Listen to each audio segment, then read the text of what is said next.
মানুষ হও বেটা, মানুষ হও আব্বা। নষ্ট হয়ে গেলে একটা ছেলেকে বলি আব্বা, নষ্ট হয়ে গেলে পয়চা গেলে তোমার খবর কেউ নিবে না। স্বার্থপর এই দুনিয়া, কারো হাতে টাইম নাই। তুই বেটা নারী দেখতে দেখতে, উলঙ্গ ছবি দেখতে দেখতে তোর হাত তোর লজ্জাস্থানে নাপাক নষ্ট করতে করতে পয়চা যদি গল্লাও যাও, শরীর জীবন যৌবন শেষ, কারো হাতে টাইম নাই তোর খবর নেওয়ার বেটা। স্বার্থপর এই দুনিয়া, স্বার্থপর।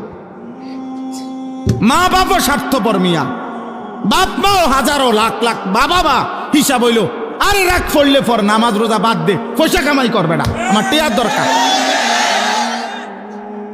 টেয়ার দরকার বেটা, টেয়া দে, সোজা কথা। এরপরে তুই মানুষ নাও মানুষ, এটা পরে চিন্তা করুন।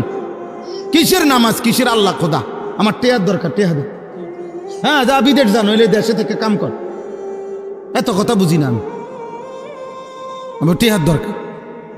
স্বার্থপর দুনিয়া। তুমি নষ্ট হয়ে গেলে কেউ ভাবার টাইম নাই, কারো টাইম নাই, কারো টাইম নাই।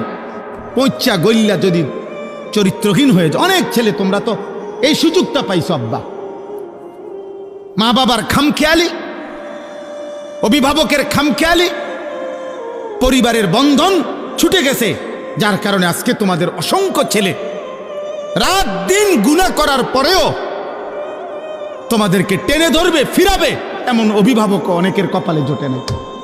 365 দিনে খুদার 1 বছরে নামাজ পড়ে নাই, একদিনও ফজরের নামাজ, কিন্তু মানুষরূপী এই হাইওয়ানকে, আহারে তোর কপালে একটা মানুষ জোটে নাই যে তারে হাত ধরে বলবে, কিরে আব্বা তুই কোনোদিন ফজর পড়বি না?